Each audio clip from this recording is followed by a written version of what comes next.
Do you know that from 72 to 75% of the drilled wells worldwide are produced by a sucker rod pumping system? In this episode, we will demonstrate the primary components and operation of a sucker rod pump. Sucker rod pumps consist of surface and subsurface equipment. Surface equipment is responsible for transformation of the rotary motion of the prime movers into reciprocating motion, while the subsurface equipment are responsible for suction and displacement principle for the formation fluids, which will be discussed in more details during this episode. The operation of the sucker rod starts from the prime mover, which provides the necessary power for operation. This power is transmitted through the gear reducer assembly to the crank. Gear reducer is used to reduce the high revolution per minute of the motor to be suitable for the pump. The crank, bitumen, and walking beam assembly is used to convert rotational motion into reciprocating motion. The crank may also contain a counterbalance which balances out the weight of the sucker rod string.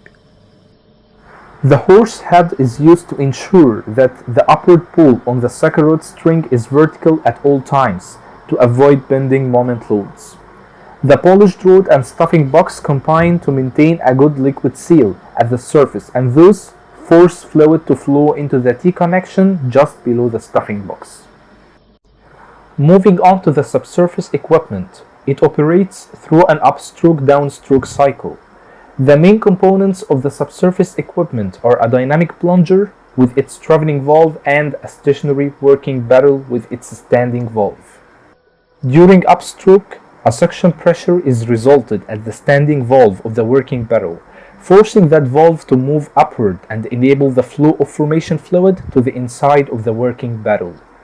The traveling valve is held closed by the weight of the overlying fluid column. During downstroke, the standing valve is held closed due to the downward force created from the movement of the plunger. However, the traveling valve is pushed by the underlying fluids inside the working barrel, so they find their passage inside the plunger and displacing the overlying fluid towards the surface. The volume of fluid exits the well to the surface is equal to the volume of fluid entered from the working barrel to the plunger. If you liked this episode, please support us by hitting the subscribe button below. Thanks for watching.